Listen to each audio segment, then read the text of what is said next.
اعوذ باللہ من الشیطان الرجیم بسم اللہ الرحمن الرحیم الحمدللہ رب العالمین والصلاة والسلام علی سید الانبیاء والمرسلین وخاتم النبیین اللہم صلی علی سیدنا و مولانا محمد النبی الامی وآلہ واصحابہ وآل بیتہ واتباعہ وبارک وسلم۔ معزز ناظرین، السلام علیکم ورحمۃ اللہ وبرکاتہ۔ جاذب پبلیکیشنز میں خوش آمدید۔ میں محمد سعید جاذب آپ کی خدمت میں حاضر ہوں۔ تعلیم القرآن کا سلسلہ جاری ہے اور میں آپ کی خدمت میں سورہ بقرہ کی تفصیلات و تشریحات پیش کر رہا ہوں۔ آج کی نشست میں سورہ بقرہ کی آیت نمبر 65 اور 66 شامل ہیں۔ یہاں ارشاد باری تعالیٰ ہے: وَلَقَدْ عَلِمْتُمُ الَّذِينَ اعْتَدَوْا مِنْكُمْ فِي السَّبْتِ فَقُلْنَا لَهُمْ كُونُوا قِرَدَةً خَاسِئِينَ فَجَعَلْنَاهَا نَكَالًا لِمَا بَيْنَ يَدَيْهَا وَمَا خَلْفَهَا وَمَوْعِظَةً لِلْمُتَّقِينَ۔ اور تم خوب جانتے ہو انہیں جنہوں نے نافرمانی کی تھی تم سے سبت یعنی ہفتہ کا دن کے قانون کی، تو ہم نے کہا پھٹکارے ہوئے بندر بن جاؤ، پس ہم نے بنا دیا اس سزا کو عبرت ان کے لیے جو اس زمانہ میں موجود تھے اور جو بعد میں آنے والے تھے ان کے لیے بھی، اور اسے نصیحت بنا دیا پرہیزگاروں کے لیے۔ ناظرین، قرآن کریم میں یہ واقعہ پوری تفصیل کے ساتھ 4 مقامات پر آیا ہے۔ ایک سورہ بقرہ یہاں جو میں آپ کے سامنے پیش کر رہا ہوں، دوسرا سورہ نساء اور سورۃ المائدہ، اور پھر سورۃ الاعراف میں ذکر کیا گیا ہے۔ اس سے اس واقعہ کی اہمیت کا اندازہ ہوتا ہے۔ ناظرین، سبت کے معنی ہے ہفتہ کا دن، یعنی بنی اسرائیل کے لیے جمعہ کا دن عبادت کے لیے مخصوص تھا، لیکن بعد میں باہم اختلاف رونما ہوئے اور طے یہ پایا کہ سبت یعنی ہفتہ کے دن کو عبادت کے لیے مقرر کیا جائے۔ اللہ تعالیٰ نے بھی ان کے رجحان اور اصرار کو دیکھتے ہوئے سبت یعنی ہفتہ ہی کو یوم عبادت مقرر کر دیا، لیکن اس میں مچھلی کے شکار کو حرام کر دیا۔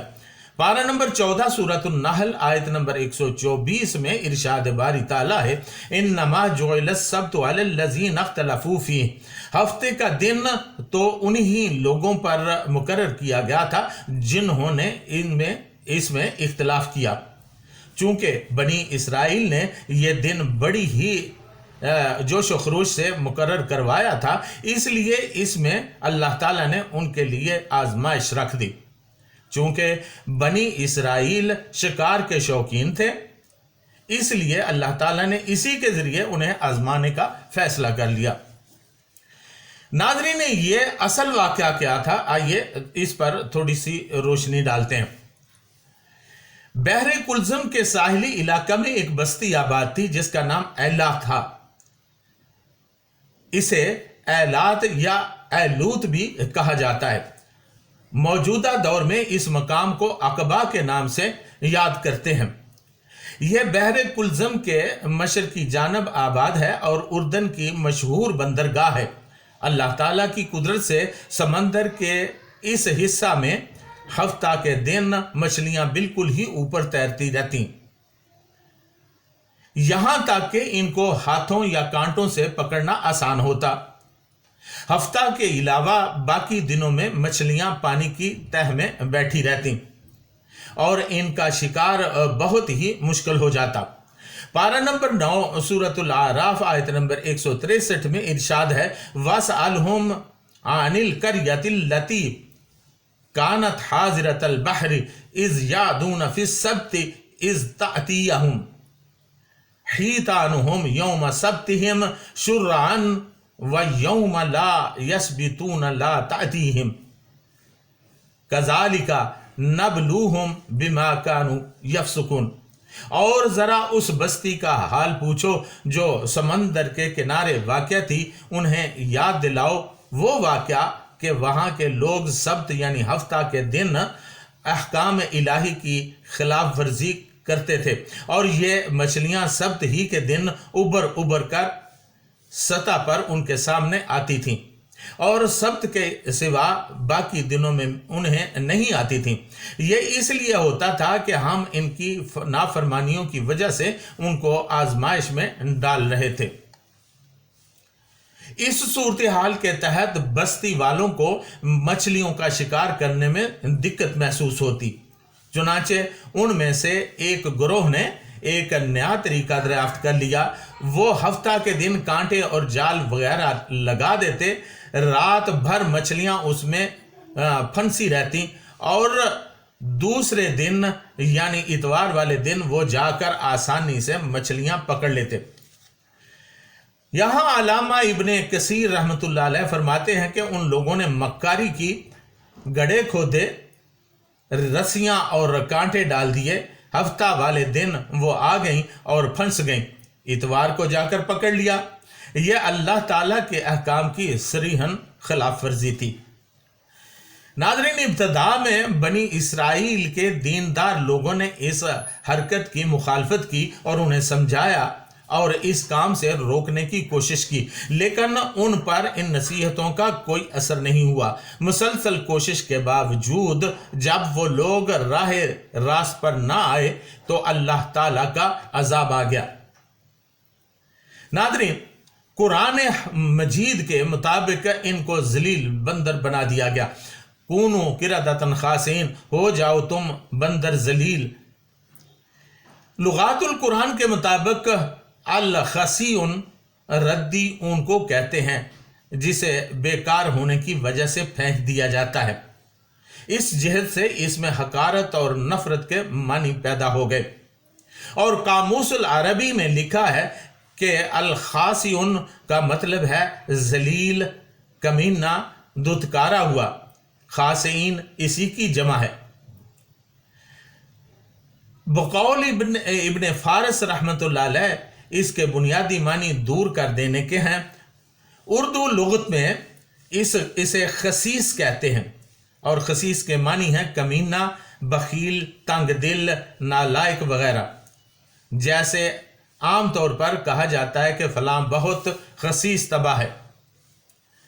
ناظرین، مفسرین میں اس بات پر معمولی سا اختلاف ہے کہ ان کی شکلیں مسخ کی گئیں یا پھر ان کے دل و دماغ مسخ کر کے ان کی خصلتیں بندروں جیسی بنا دی گئیں۔ المسخن کے معنی، لغوی معنی کسی کی شکل و صورت بدل دینا اور بگاڑ دینا ہے، یعنی پہلی شکل کے مقابلہ میں زیادہ بدنما اور کبھی بنا دینا۔ علامہ راغب رحمۃ اللہ علیہ فرماتے ہیں کہ بگاڑنے اور کبھی بنانے کا یہ عمل جسمانی ساخت سے بھی ہوتا ہے اور عادات و اخلاق سے بھی، لیکن دونوں صورتوں میں یہ تبدیلی قباحت لیے ہوئے ہوگی۔ ایک غریب قول کے مطابق حضرت مجاہد رحمۃ اللہ علیہ فرماتے ہیں یہ مسخ مانوی تھا، یعنی صورتیں نہیں بدلی گئیں، دل مسخ ہو گئے، جیسا کہ پارہ نمبر 28 سورۃ الجمعہ آیت نمبر 5 میں ارشاد باری تعالیٰ ہے، مَثَلُ الَّذِينَ حُمِّلُوا التَّوْرَاةَ ثُمَّ لَمْ يَحْمِلُوهَا كَمَثَلِ الْحِمَارِ يَحْمِلُ أَسْفَارًا، یعنی ان کی مثال جنہیں تورات کا حامل بنایا گیا پھر انہوں نے اس کا بار نہ اٹھایا، اس گدھے کی سی ہے جس نے بھاری کتابیں اٹھا رکھی ہوں۔ جس طرح یہود کے علماء کے لیے گدھے کی یہاں پہ مثال دی گئی ہے، بالکل ایسے ہی یہ مثال بھی ہے، لیکن یہ قول چونکہ غریب ہے اس لیے ٹھیک نہیں ہے۔ ویسے بھی اس کے لیے تو اللہ تعالیٰ نے باقاعدہ مثال کے الفاظ استعمال کیے ہیں، چنانچہ یہ مثال ہی رہے گی۔ البتہ شکل مسخ ہو جانے کے سلسلہ میں اللہ تعالیٰ نے مثال نہیں دی، بلکہ فرمایا کہ ان کی شکلیں ہی بندروں جیسی بنا دی گئیں۔ پارہ نمبر 6 سورۃ المائدہ آیت نمبر 60 میں ارشاد باری تعالیٰ ہے، قُلْ هَلْ أُنَبِّئُكُم بِشَرٍّ مِّن ذَلِكَ مَثُوبَةً عِندِ اللَّهِ مَن لَّعَنَهُ اللَّهُ وَغَضِبَ عَلَيْهِ وَجَعَلَ مِنْهُمُ الْقِرَدَةَ وَالْخَنَازِيرَ وَعَبَدَ الطَّاغُوتَ۔ آپ صلی اللہ علیہ وسلم ان سے کہہ دیجئے، کیا میں آگاہ کر دوں تمہیں کہ کون برا ہے ان سے با اعتبار جزا کے، اللہ تعالیٰ کے نزدیک وہ لوگ برے ہیں جن پر لعنت کی اللہ نے اور غضب فرمایا ان پر اور بنایا ان میں سے بعض کو بندر اور بعض کو خنزیر یعنی سور، اور وہ برے ہیں جنہوں نے پوجا کی شیطان کی۔ یہاں بھی قرآن کریم کے ظاہری الفاظ کا ہی اعتبار کیا جائے گا۔ علامہ عوفی رحمۃ اللہ علیہ نے اپنی تفسیر میں حضرت ابن عباس رضی اللہ تعالیٰ عنہ سے نقل کیا ہے کہ اللہ تعالیٰ نے ان میں سے بعض کو بندر اور بعض کو خنزیر بنا دیا، بعض جوان بندر بن گئے اور بعض بوڑھے جو تھے وہ ان کو خنزیر بنا دیا گیا۔ عطا خراسانی رحمۃ اللہ علیہ کا قول ہے کہ آواز آئی اے بستی والو بندر بن جاؤ۔ علامہ شیبان نحوی رحمۃ اللہ علیہ نے حضرت قتادہ رضی اللہ تعالیٰ عنہ سے نقل کیا ہے کہ مرد عورتیں مکمل طور پر شور مچانے والے بندر بن گئے، ان کی دمیں اگائیں۔ حقیقت یہ ہے کہ بنی اسرائیل کے اس گروہ کا یہ مسخ سوری تھا، یعنی صورتوں کے ساتھ، نہ کہ مانوی، یہاں تک کہ ان کے احساسات انسانوں کی ہی رہنے دیے گئے تاکہ وہ اپنی اس بدلتی صورتوں کو دیکھ کر عبرت حاصل کریں۔ چنانچہ جنہوں نے منع کیا تھا ان مسخ شدہ افراد کے پاس آتے اور کہتے کیا ہم نے تمہیں منع نہیں کیا تھا؟ وہ سر ہلا کر جواب دیتے کہ ہاں۔ ناظرین، وہ مسخ شدہ قوم اسی وقت ہلاک ہو گئی، ان کی کوئی نسل باقی نہیں رہی۔ ابن ابی حاتم رحمۃ اللہ علیہ نے مجاہد رحمۃ اللہ علیہ کی سند سے حضرت ابن عباس رضی اللہ تعالیٰ عنہ کا فرمان نقل کیا ہے کہ ہفتہ کے روز حد سے تجاوز کرنے والے کچھ دیر کے لیے بندر بنا دیے گئے، پھر وہ ہلاک ہو گئے، ان کی نسل نہیں چلی۔ حضرت ضحاک رحمۃ اللہ علیہ نے حضرت ابن عباس رضی اللہ تعالیٰ عنہ سے روایت کیا ہے کہ ان کی معصیت کے سبب اللہ تعالیٰ نے انہیں بندر بنا دیا، یہ کہتے ہوئے کہ روئے زمین پر 3 دن سے زیادہ زندہ نہیں رہو گے۔ حضرت ابن عباس رضی اللہ تعالیٰ عنہ فرماتے ہیں کہ کوئی بھی مسخ شدہ قوم 3 دن سے زیادہ زندہ نہیں رہی، بغیر کھائے پیے یا توالد و تناسل کے ہلاک ہو جاتی تھی۔ چنانچہ موجودہ بندر پیدائشی اور تخلیقی لحاظ سے جانور ہیں۔ حقیقت یہ ہے کہ بندر اس واقعہ سے پہلے بھی موجود تھے اور اس کے بعد قیامت تک موجود رہیں گے۔ ناظرین، فَجَعَلْنَاهَا نَكَالًا لِمَا بَيْنَ يَدَيْهَا وَمَا خَلْفَهَا وَمَوْعِظَةً لِلْمُتَّقِينَ، یعنی یہ واقعہ اس وقت کے دیکھنے والوں کے لیے بھی موجب عبرت تھا اور آنے والی نسلوں کے لیے بھی عبرت کا باعث۔ اور اللہ تعالیٰ نے فرمایا کہ اس میں ڈرنے والوں کے لیے بھی نصیحت ہے، یعنی جو لوگ اللہ تعالیٰ سے ڈرتے ہیں اور اس کے احکامات بجا لاتے ہیں ان کے لیے بھی نصیحت ہے تاکہ کہیں بھولے سے بھی اللہ تعالیٰ کے احکامات کی نافرمانی نہ کرے۔ تو ناظرین، یہ تھی سورہ بقرہ کی آیت نمبر 65 اور 66۔ آئندہ نشست کے لیے اجازت، وما علینا الا البلاغ المبین۔